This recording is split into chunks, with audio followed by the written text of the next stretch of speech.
Right breaking news చూస్తున్నాం. వరంగల్లో cardiology మహిళా డాక్టర్ ప్రత్యూష ఆత్మహత్య చేసుకున్నారు. హసన్పర్తిలో పురుగుల మందు తాగి సూసైడ్ చేసుకున్నారు. తల్లిదండ్రులు బంధువుల ఫిర్యాదు మేరకు మృతురాలి భర్తను పోలీసులు అదుపులోకి తీసుకుని ప్రశ్నిస్తున్నారు. ఇన్‌స్టాగ్రామ్లో రీల్స్ చేసే ఓ అమ్మాయితో తన భర్త డాక్టర్ సృజన్ ప్రేమలో ఉన్నాడనే అనుమానంతో సూసైడ్ చేసుకున్నారు డాక్టర్ ప్రత్యూష. తమ కూతురు ఆత్మహత్యకు కారకులైన వారిపై కఠిన చర్యలు తీసుకోవాలని ప్రత్యూష తల్లిదండ్రులు బంధువులు డిమాండ్ చేస్తున్నారు.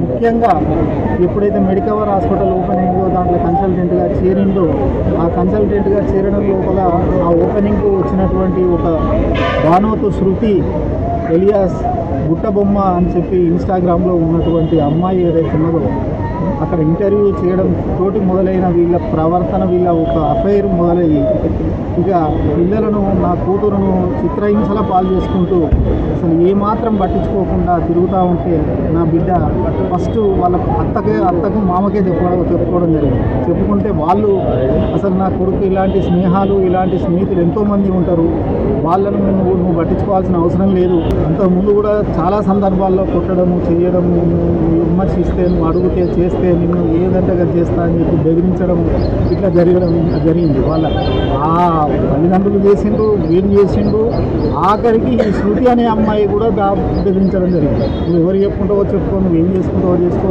నిన్ను విడదీయాలంటే ఒక 10 నిమిషాలు పట్టదు, నిమిషం పట్టదని చెప్పుకుంటూ చేస్తే బిడ్డ అంతా మనసులో పెట్టుకొని ఆ రందితోటి కుమిలిపోయి చెప్పుకోలేక. కాబట్టి మేము కోరుకునేది ఒకటి ఏంటి అంటే ఇట్లాంటి ఈ డాక్టర్ అయిన వృత్తికే వీడు కలంకం తెచ్చినటువంటి అనర్హుడు.